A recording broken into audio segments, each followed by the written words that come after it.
This is Edward Douglas from Cinema Daily, US, and I'm here to review Spanish filmmaker Pedro Almodóvar's The Room Next Door. If it's New York Film Festival season and Almodóvar has a new movie, you know it's going to automatically be admitted to the festival. Sure enough, Almodóvar's first English language feature film was the centerpiece at the 62nd New York Film Festival, and was also announced there that Almodóvar will be getting the coveted Chaplin Award from Film Society of Lincoln Center next year. The Room Next Door stars Julianne Moore as Ingrid, an author who reconnects with her longtime friend Martha, played by Tilda Swinton.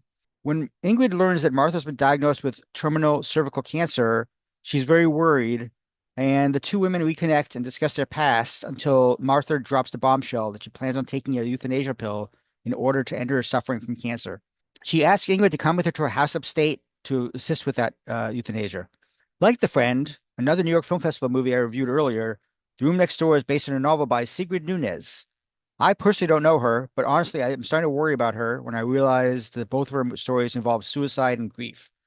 It's also another movie set in the world of publishing, with the central character being a New York author, although this one is further set into the world of elitist snobs that regularly frequent the New York Film Festival, making it a perfect choice for that festival. It also includes a couple scenes shot at Lincoln Center, just to ensure Almodóvar always has a home there. When the two women reunite, Martha talks a lot about her life and her shaky relationship with her daughter after getting pregnant out of wedlock.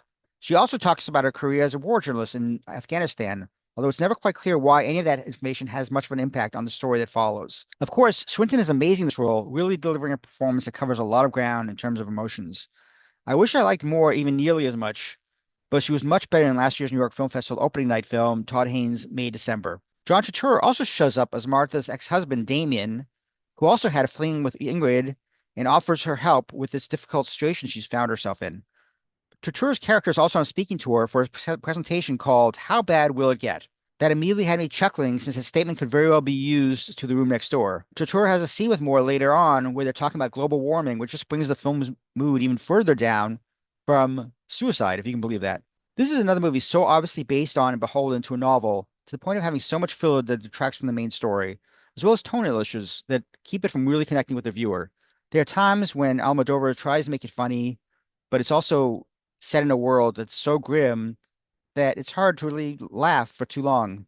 As he's done far too many times before, Almodóvar treats his material as if he's making another thriller, complete with a Bernard Herrmann-like score by regular composer Alberto Iglesias. That's just part of why the movie often feels like it's trying too hard to be something that it's not. The rest of Almodóvar's regular team do a decent job, including the set decoration on the various characters' apartments and the actual house where much of the film takes place, even though Moore's character does not stay in the room next door, but a room downstairs, which Almodóvar has some fun with later on in the movie.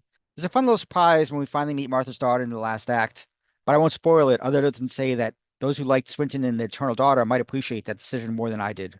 With that in mind, I'm giving The Room Next Door a C+. It's grimmer than Almodóvar's normal fare, with so many tonal issues that keep it from being among Almodóvar's best. It's also not his worst, and I think fans of his will probably forgive some of the issues I had with the movie.